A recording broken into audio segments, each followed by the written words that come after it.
Commissioners. Lord, thank you for letting us get together again today to do the people's business. As we do that, help us find the wisdom to do what's right. Help us remember the least of our brothers and sisters as we do this work.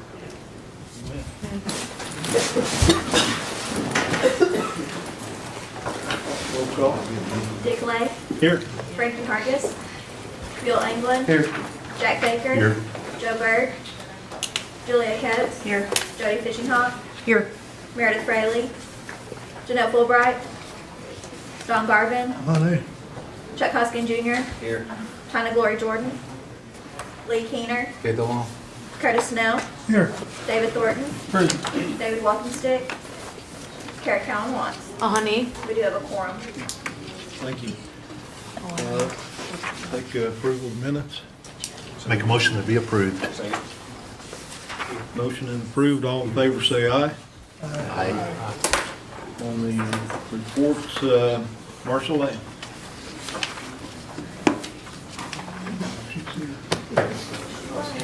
She was here. We'll skip on down to Ron Qualls.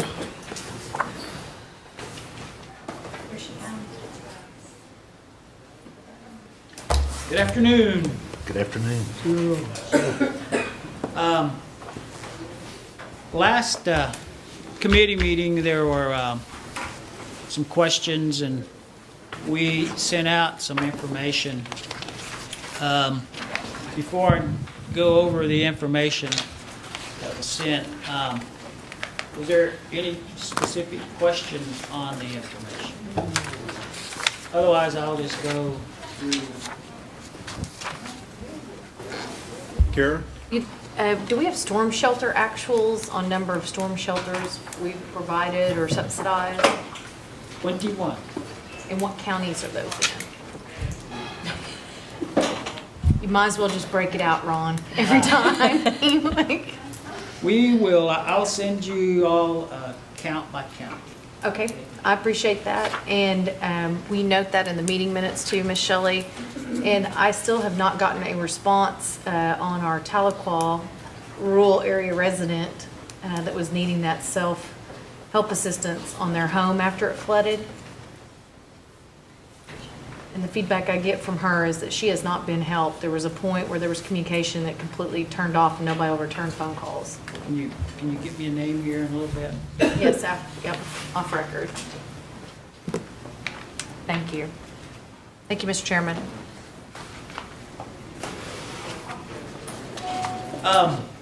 One of the comments made last month was the number of inspectors we have, and the correct number is 18. We don't have 40.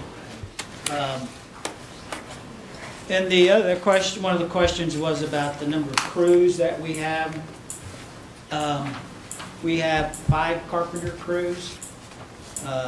These are employees. 2 plumbing crews, 2 electrical crews,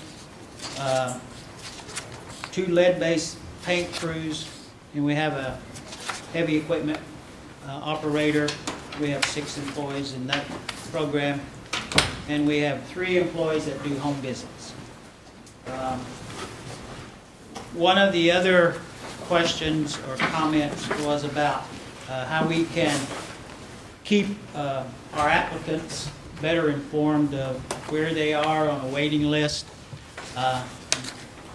Representative Snell asked that question, and we sent out some information that hopefully it's in your packet on the activities that we're going to do to make contact with the families. Once they make the application and we get a complete application, we'll start calling them and advising them that their application has been either sent to the group that do the environmental reviews. We'll let them know when that process is finished and we get back. Anyway, we'll keep them informed by phone calls of the activities as we go along. We'll see how that works. Hopefully that'll work out well.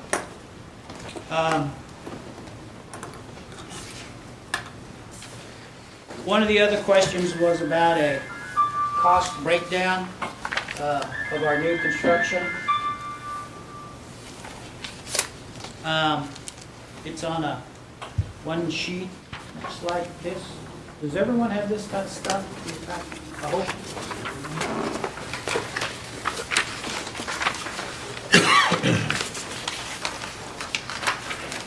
Anyway, for our replacement homes, our material breakdown costs us $40,800, just a little over $40,800. That's everything from the pad, brick, foundation. That's the whole cost of the material.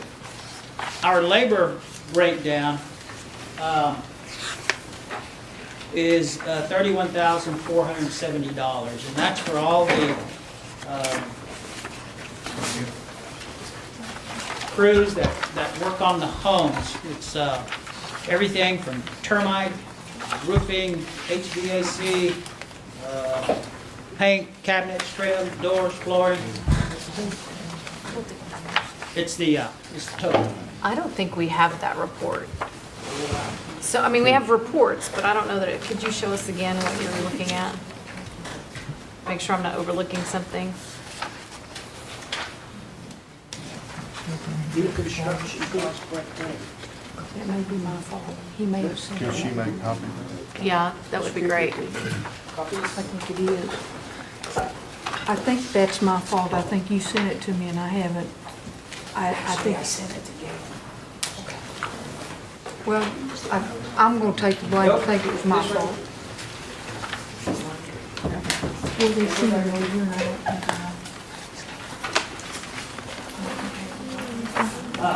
Can we sing while we wait? We dance? Ron, Yes. the 40 and the 31, is that right? That's 71 or so, 72.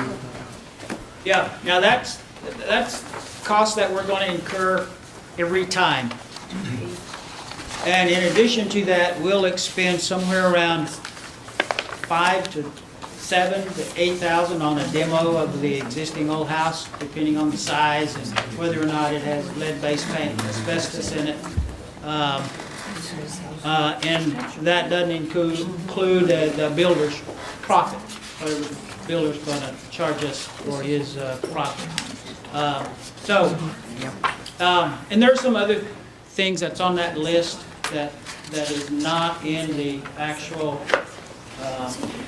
material and the labor cost, and it's listed down on the side. We'll see that when she gets back. So some houses, yes, some houses can cost as little as 75, 76,000. I say as little as 75 or 76,000, and then if we've got a big demo to work on, and if it has asbestos in it, which some of the houses do, then it drives the cost up substantially. The labor, is that paid for by the contractor? Yes, that's the So- contract labor. We have a list of all the subs that work for the different contractors that we work with, and we got the numbers from those subs on the labor. And what's the average for the builder's percentage? profit? You know, I don't know exactly. I could guess, but I based on what the houses are costing, I think the builders are making somewhere between $5,000 and $8,000 a house, probably proper. Now that would need to be verified.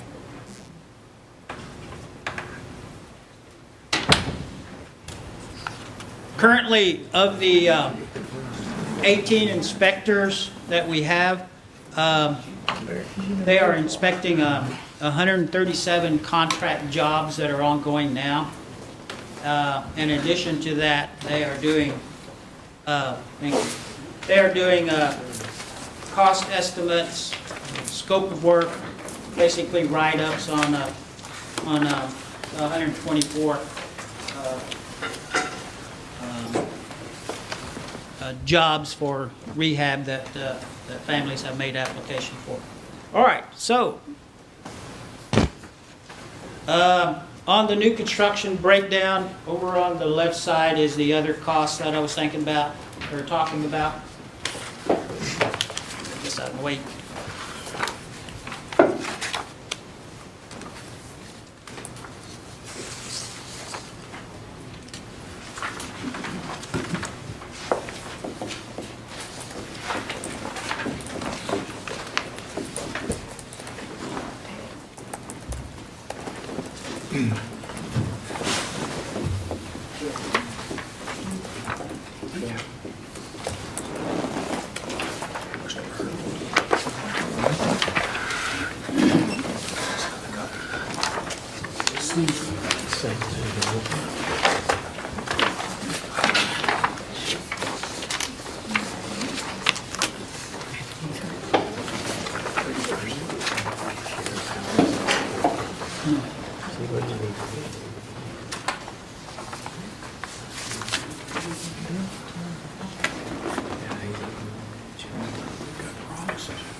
Okay, so the very bottom on the right is the other costs that we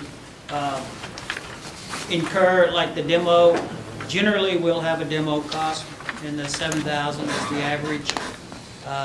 Most of the houses that we work on or build for people have existing sewer systems, so it's a little unusual for us to have to put in a sewer system. And it is unusual that we'd have to buy a water tap since it's an existing home. This, I don't know if you guys have stuff that's in color.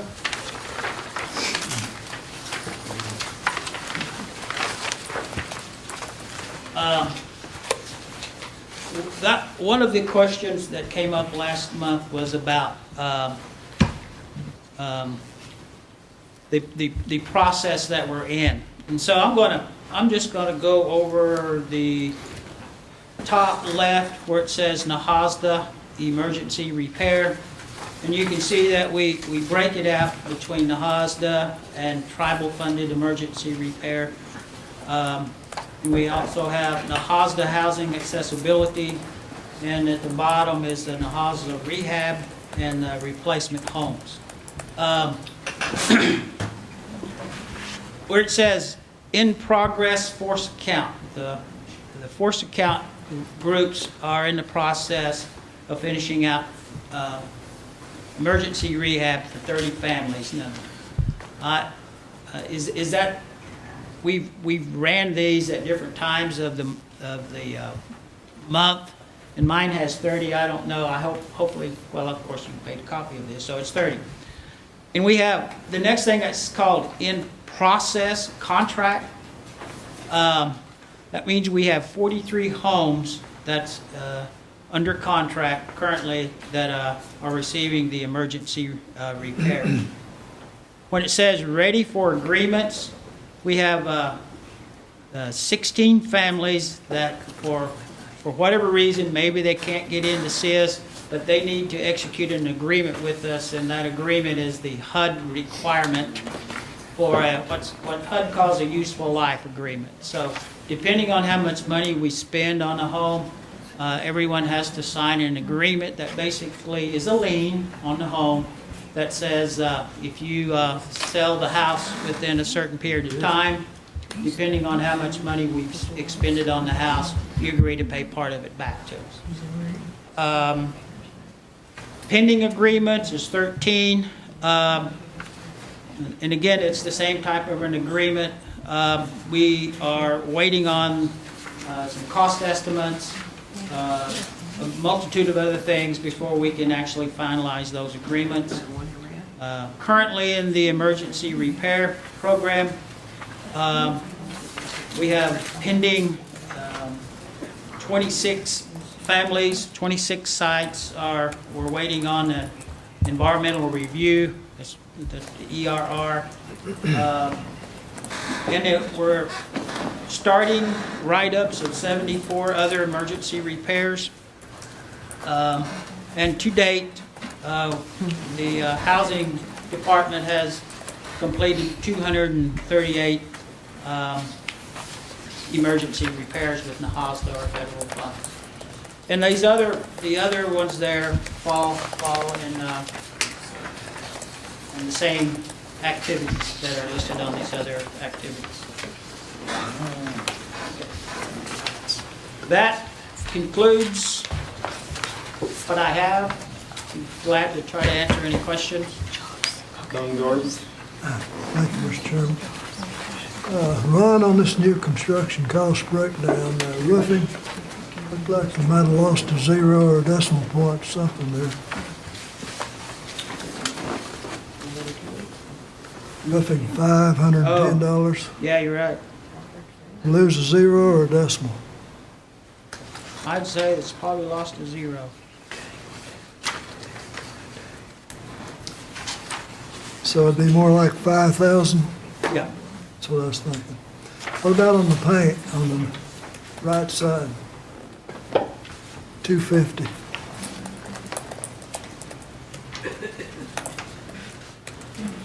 Well, since it's a full brick house, that could be close. Inside and out both? There's not much outside. There's a lot of What's inside. paint cost a gallon nowadays? Probably they buy it in 5-gallon drums. Probably $30. Six. I don't know. I'll check on it. Okay. Thank you. Thank you, Mr. Chairman. Jody? Now, I'm curious about, like on this emergency repair, on these different groups, what do we put on our IHP that we passed this year? Ooh. I don't know. Bobby, get me last year's IHP that we passed, Sure. and I'd like to compare it to the end of the years and see how close we hit. I'm gonna say we're way over for this year. Okay, I'd like to look at it. And then the other thing I'd like to look at the materials cost versus the overhead. I want to see how much we're spending on materials versus man hours, salary, overhead, administrative cost, everything else. Okay.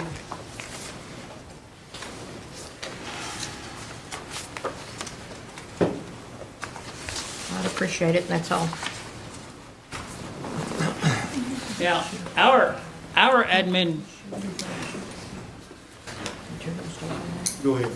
our admin cost at Housing Authority is not on here.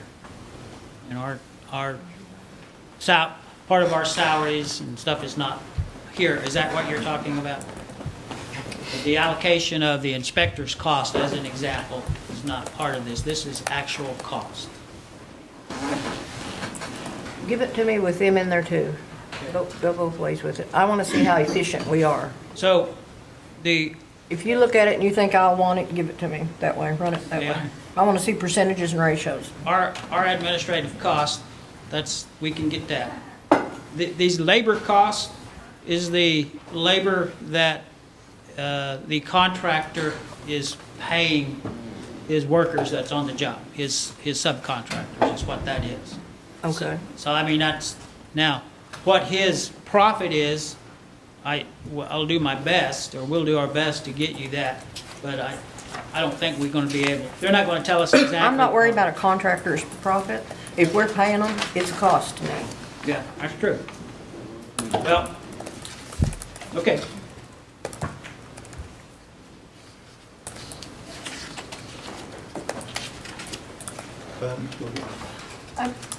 Ron, I may be understanding this wrong, but I think what we were just talking about was knowing, like an in-house job, what's the materials versus the time charged against the job. Oh, that's a lot easier. Is that what you were? So, this is new construction. It's a two deal. One was a contract, break it down. If you contracted out a job, see if you can break down materials versus their labor versus, I guess there's a profit element Sure. in there. But if it's a forced account, I guess that's what you call the second one, can you break it down labor versus materials? Because we wouldn't have a profit margin built into that one. I think it's similar to the family that I asked you about the other day. Could you break down and tell me what you spend in materials on that family versus the labor that has been charged against it by the men working on that project. Yeah, we can And do that. you were able to give that to us. We'll do that. Okay. Lee Keener? Thank you, Mr. Chair. Ron, this is the first year the FDA combined funding for Cherokee Nation and UKB. Oh, Transit funds. on the transportation funds. It's one program. We have a gentleman here who's going to talk about that. He's got details. Okay, okay. Yeah, you're right. It's the first time. You know, And they yeah, want us, federal government wants us to work with other tribes in this area, and so we'll all go away happy. Yeah.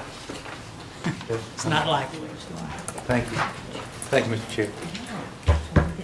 Thank you, Ron. Appreciate it. Thank you. Marshall Land? Better late than never.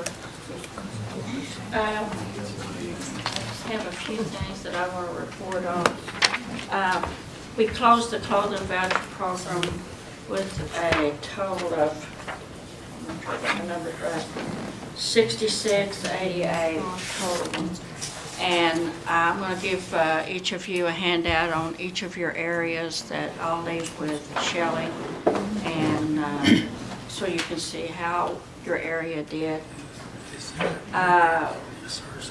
We will be gearing up for the coat voucher program in August, towards the end of the August, and so they'll be sure and get them for the winter months. Right now, I'm going to turn the rest of my time over to Brandy Limley and Sally Wilson to report on the angel tree, and then I'll take questions.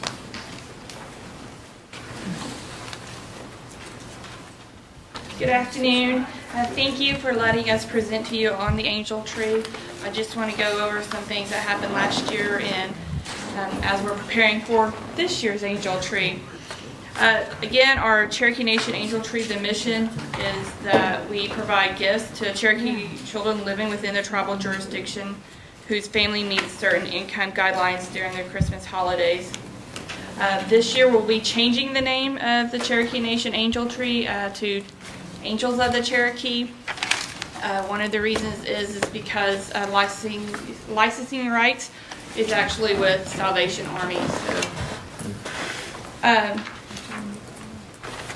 the Angel Tree is still the Chief's initiative, but I will also say that because we were honored to present in front of you last year, we had such a huge growth with the Angel Tree, and I would have to say it was mostly due to all of you in this room, so we really appreciate that. We still have 2 people who do the Angel Tree 2.5 months full time. So for October, November, and then December, we do that. We still have the notice of with income requirements emailed to you. The applications are taken in the outlining areas in the last week of October. The applications for Tahlequah, they're taken in the first week of November. Last year we did something new. We took them at Cherokee first here at the complex, and we realized that we really just need to take them for 1 week so everybody can come in and do that. We have no longer partnered with Kid Connections. We're still able to help them and mentor them because we are a big brother type tree to a lot of angel trees here in Cherokee County. But they are doing something a little bit different now, so we're not able to partner with them. Within the last 3 years, we shot for 400 angels right off the top. Because we know that at least that much will not be shopped for. And then also we have, because of the monies that come in. This year we've had Hastings Hospital, they did a golf tournament already for us, and they have raised a little over $5,000 for the angel tree for 2013. After the deadline, any of the late people who want to come in, we have to staff that. We do take emergencies, but and we are able to help people who have emergencies, and usually we're able to help people who have who missed the deadline. Last year, because we were able to present to you, we had our biggest growth. 2011 was a little over 1,700 angels. This year, we had 2,183 angels for Christmas 2012. Those who sponsored the angels would include Cherokee Nation businesses, their employees. They sponsored 650 angels. Hastings Hospital, not only did they do their fundraiser, but they also have a tree for their employees, and they sponsored 150 angels. Cherokee Nation employees and general public, they also provided for 220 angels. We had 3 new sites this year where we took applications and where there were angel trees. One was in Muskogee at the clinic in Muskogee, and they were able to do 64 angels, I believe. The other one was in Bartlesville. Mattress City in Bartlesville took the tree, put it up in their store, and people were able to come get angels from there. And then we also had Veneta Clinic, and they also had a tree that was regular for their public to come and get their angels off of that. Fundraising proceeds conducted by Hastings Hospital is donated to the angel tree. The things that are ways to help is, of course, organizing a clothing or toy drive. Those things can get started now. We can store those things. Also, volunteering. We have a couple of sites this year that don't have coordinators yet. And so we're always looking for volunteers to help out. We prefer them to be Cherokee Nation employees, but we're not that picky about it. We just really prefer them to be professional and trustworthy people in order for them to coordinate a tree for us. Also, we need shoppers and also helping out in the office. The main office, Cherokee Nation Angel Tree, Angels of the Cherokee now, is in Tahlequah. And then becoming an advocate. The word really got out last year that we were able to take applications for people, but now we need that, but we also need to be able to get the word out saying, please sponsor an angel, please do a donation. Everything is donation with the angel tree.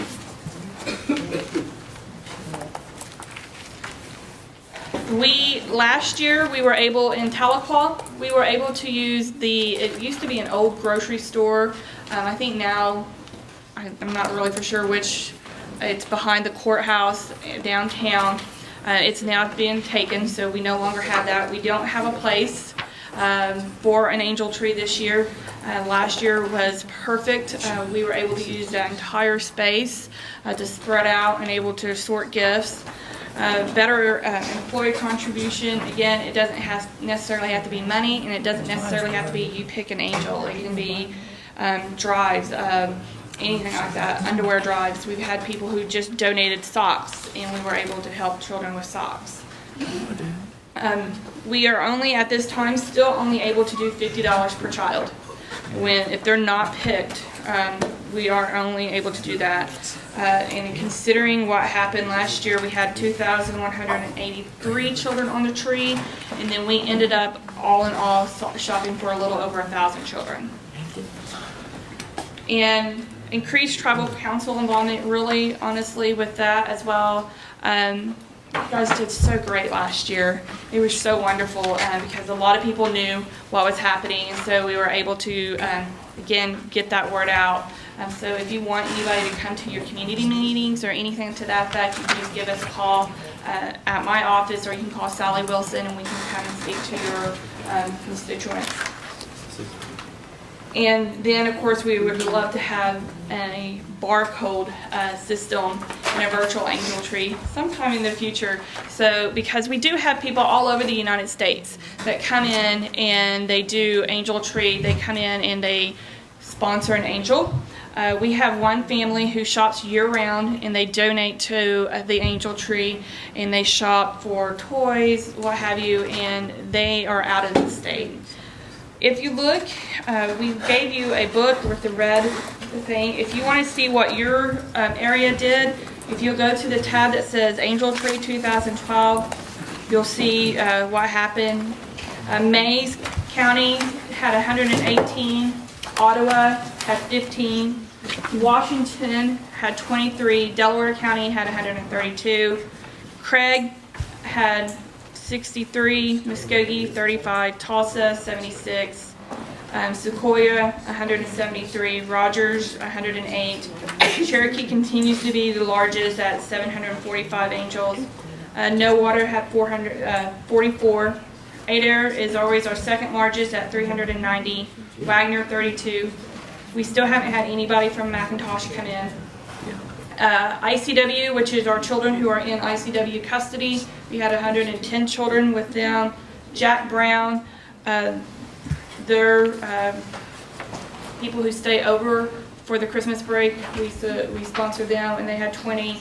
The Adair Food Pantry, we were able to help out 150 children there, and then we had emergencies or walk-ins, and we had about 40 of those. David.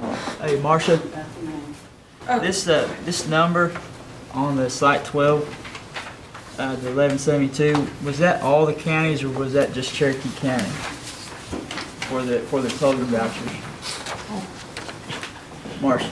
Oh, I'm sorry. I thought you were talking about that. No, on the site 12 for the Talco gift cards, Yeah. that 1172, was that for Cherokee County, or was that for all the surrounding counties? Yes, but please understand that I failed to mention to you that we did have like 400 and some odd vouchers left.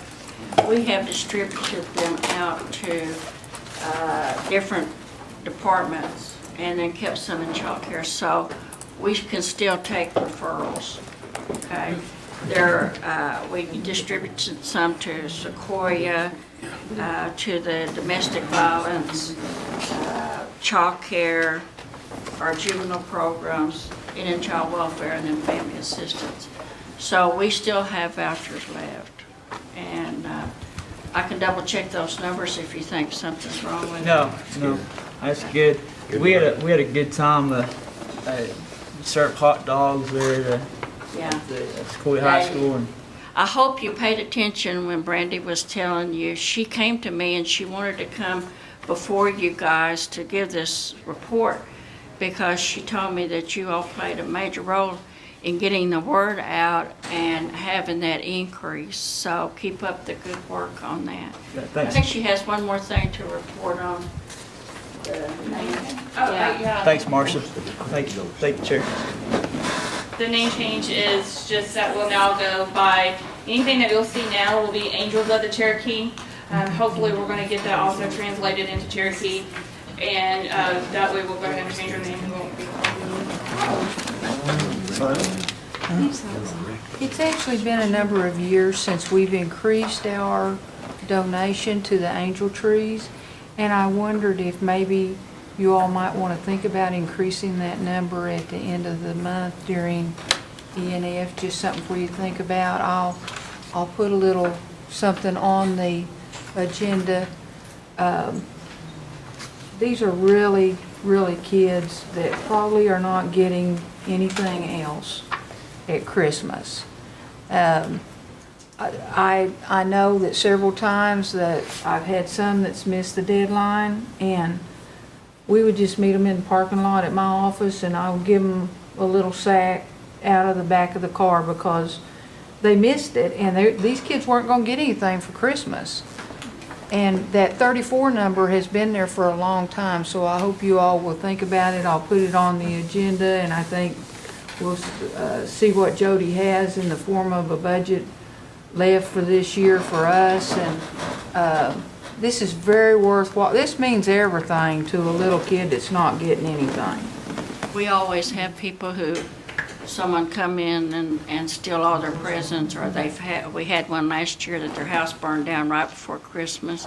We always have those type of emergencies, and I can tell you these girls, they dig and they try to help everyone that they've got. She was talking about needing a place. I've already spoken to facilities. They're looking for me a place, and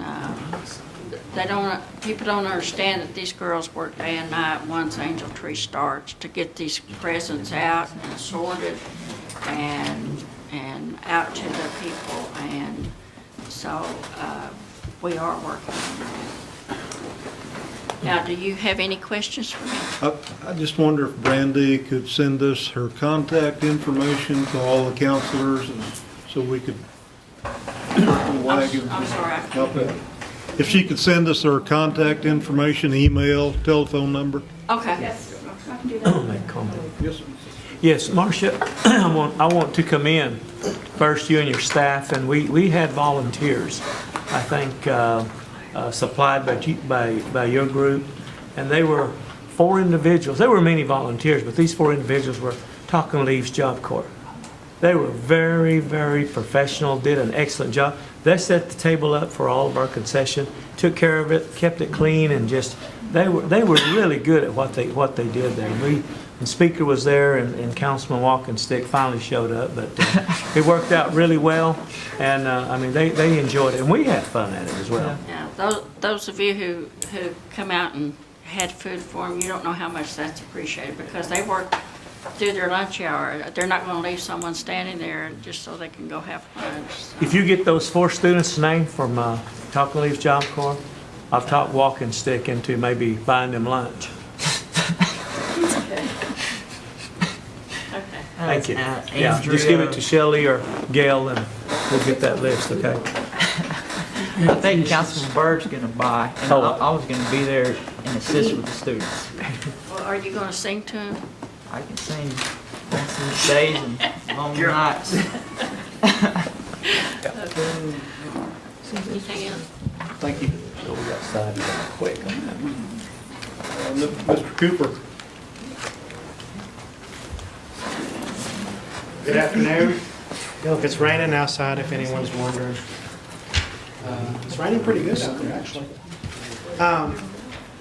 I have a couple of things that I would like to mention. I think it's been actually probably 10 months, a year ago. I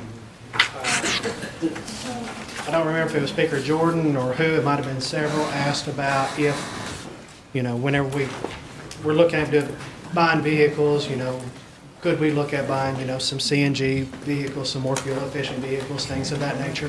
And I'm glad to report that we are actually in the process of purchasing our first CNG vehicle, and it's actually a maintenance truck.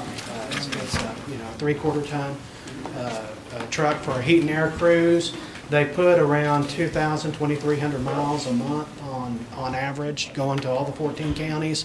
And after looking at that, looking at the cost of changing it from a regular vehicle to a CNG vehicle is minimal, and it's going to end up paying for itself in the long haul, especially with the amount of miles that we're putting on. So we are in the process of doing that, and we are looking at, that was something that I told you before that we would look at and see if we could do, and I'm glad to report that we have looked at it, and we have been able to figure out a way to do it. One other thing I would like to mention is that negotiated rulemaking for our NAHASTA funds starts the end of this month. I am one of the members of that committee, and we will begin our first committee meeting the end of this month. Hopefully everything will go well, and we will kind of see how it goes. Usually the first meeting is just to kind of formulate, set the protocols and everything for the meetings. But at the end of this month, I will have to be gone a few days to handle that. I think that's about all I have. Report is in your packet, and I think that y'all had asked me last month to rework that just a little bit, and I added another page at the very end that hopefully gives you a better breakdown, hopefully gives you a little bit better picture of exactly what we do. It's easy to see what's on the front end and what's on the back end, but it's hard to really see what's happening in the middle, and hopefully that report will kind of give you an idea, and will hopefully answer some of your questions on that. But that's what I have. If you have any questions, I'll be more than happy to answer those. Any questions? Carol? Thank you, Mr. Chairman. So we're still at the 36 houses complete, because I was thinking we were going to have another 35 or so completed by this month's report. As in July, no, 35. I think it's 36. 36 are completed. complete, and 35 are under construction, and then we have 222 that are in the land development stage, and that's including abstracting, surveying, all of that type of stuff to actually get to the point Will where it we can be construct. more than just Cherokee, Adair, and Muskogee or Fort Yeah, and I Gibson? think if you look at that report, you will see that that is the case. We have closed on a number and are working on closing on a number in other counties. And getting some going. There's always, little hiccups that happens along the way, but we try to work through those and get those taken care of. But we have, and actually, I think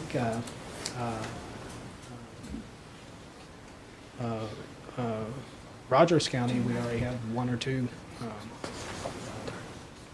that's either closed or in the process of closing. Would you send us an invite to go see those? Once we get them started, is it? Okay, I thought you said they were close to being finished. No. Okay.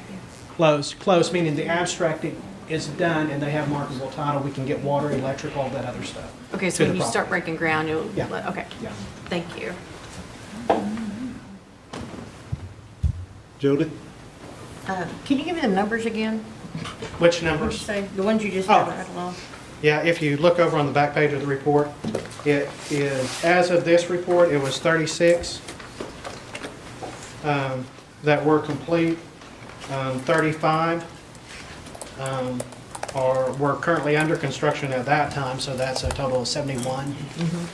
And then I think that there's probably a few more in there since. I think it averages about 8 to 10 a week that are being closed as far as the abstracting is done. The folks have good title, everything's good, and we can get them closed. Okay. Have we built any on individuals' land yet? Yeah, actually there are several that's on, and some of those 36 are on individuals' lands. They are? Yeah. Okay. I had somebody in Adair County was asking me. Yeah, there's if you look over there on that last page of that report, it shows that there's 14 complete over in Adair County, and I think, and Counselor, don't hold me to it, but I believe that there was 9 that we built over in Fairfield, so the remaining of those would be on individuals' lands, plus all of those Fairfield? ones that are under construction. Over in Fairfield? I believe so. I think between Fairfield and the one at Smith, I'd have to go back and look, but I believe so. I think there was 4 along the front and 5 in the back or something along in there. But we owned all that land.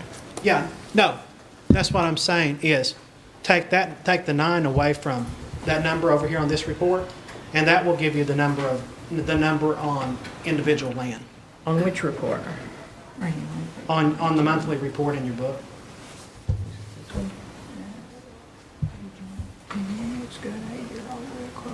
So the nearly 21 that's either under construction or completed, over half of those, over half of those are on individuals' lands. Take away from 9.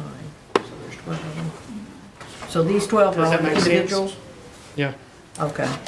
Does that make sense? Yeah. Okay. Okay. And we're using what bank again? I'm sorry? What bank are we using? For the final, at the end of the day? Yeah, Tony just now said bank 2. Bank 2 out of Oklahoma City. Did we not use proceeds from sale on any of these?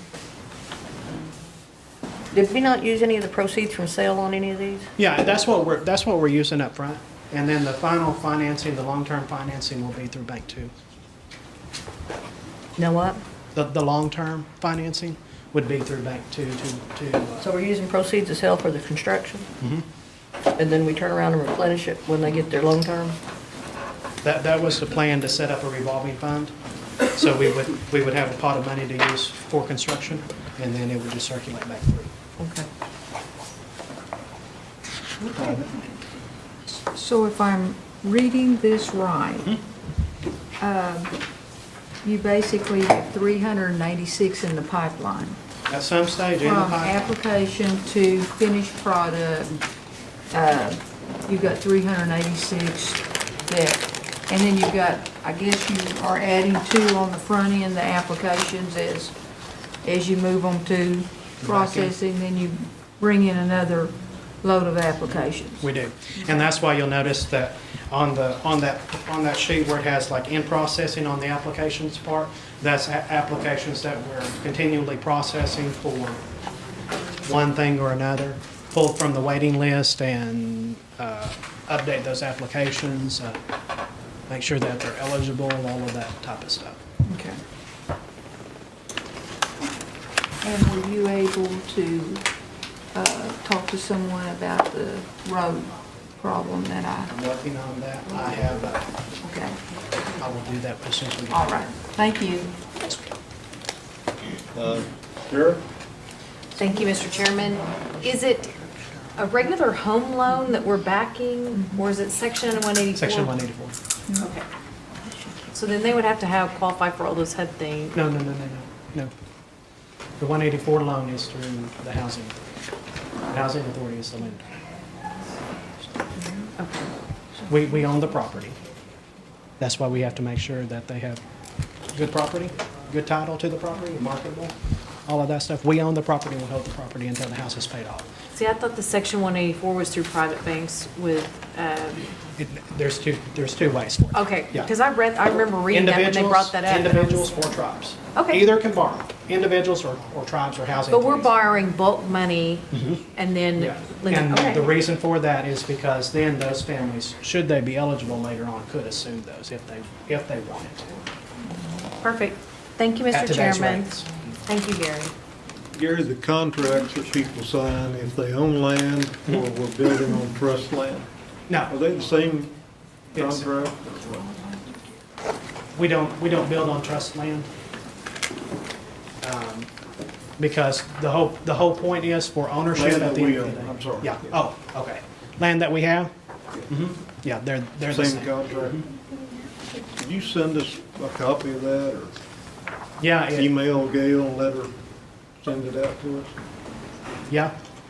Is it 45 pages long? It's an actual book, if you remember the old mutual help books. Yeah, it's probably more than 45 pages. Perhaps we just need printed copies. But we could send that out. And basically what it is the same type of agreements that have been used in the past between it used to be mutual help and then it changed over to rural rental. And then it's So this there's one. no difference in the two contracts because you take control of the property? And it's a rent-to-own agreement. Anything else? Okay, thank you, Gary. You're welcome. Michael?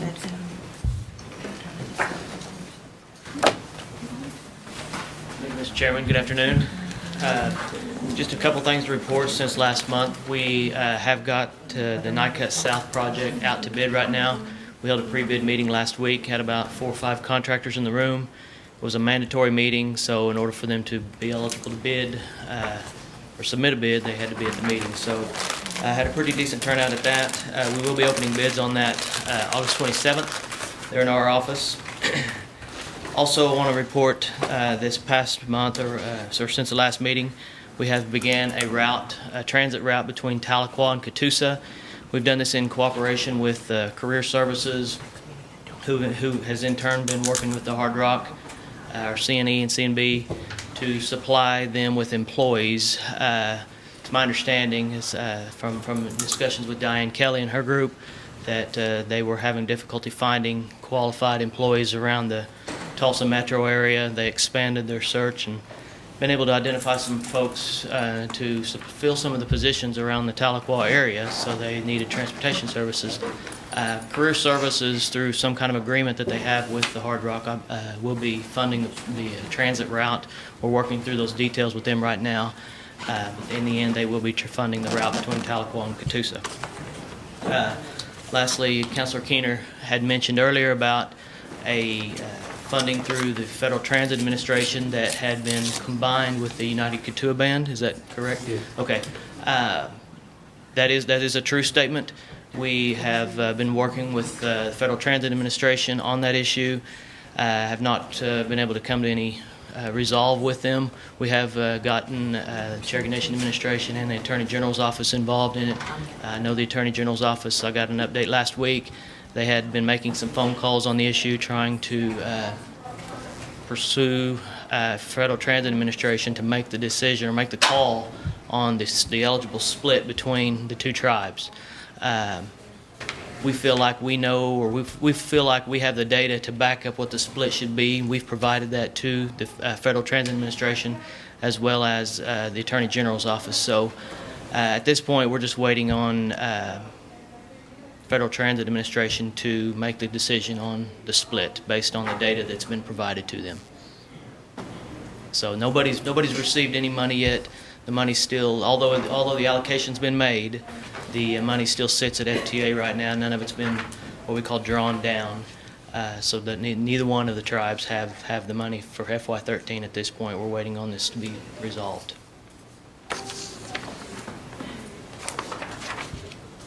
Thank you, Mr. Chair.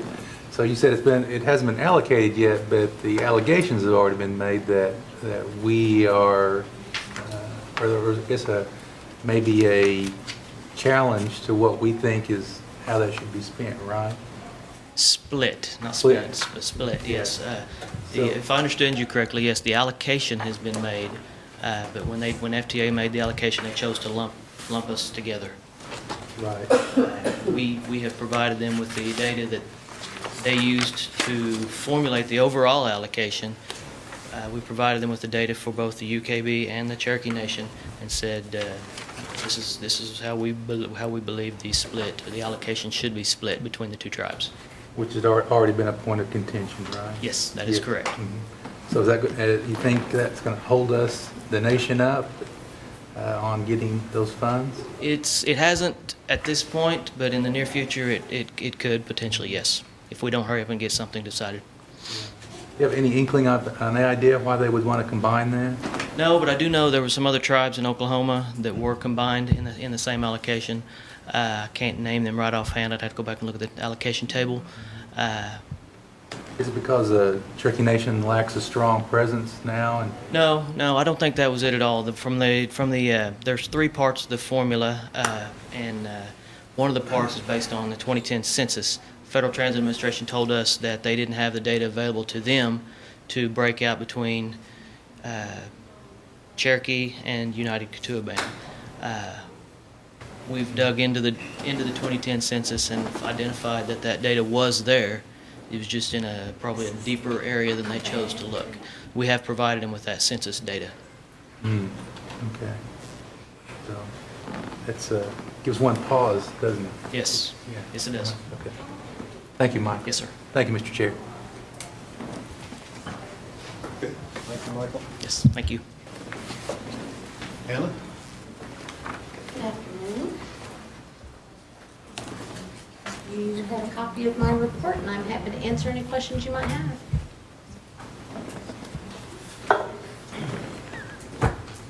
Kara? Thank you, Mr. Chairman. Did you get my request for the map analysis, historical analysis? No, I did not.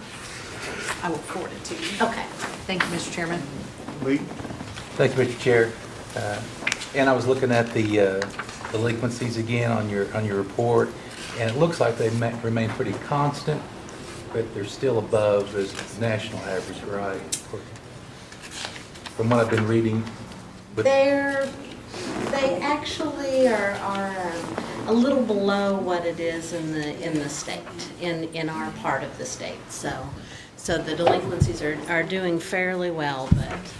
Okay, so putting in that perspective. Mm-hmm. Okay. Mm-hmm. All right. Okay. Thank you. And I want to also compliment the work you've been doing and the awards you've been getting. Thank you. You can tell you've made a difference. Thank you very much. Thank you, Mr. Chair. Janelle? Never mind, I found it here. Thank you, Ann. Okay, no old business, no new business. Any announcements? I'll take a motion for adjournment. So Motion to moved. adjourn. Second. All in favor, say aye. Aye.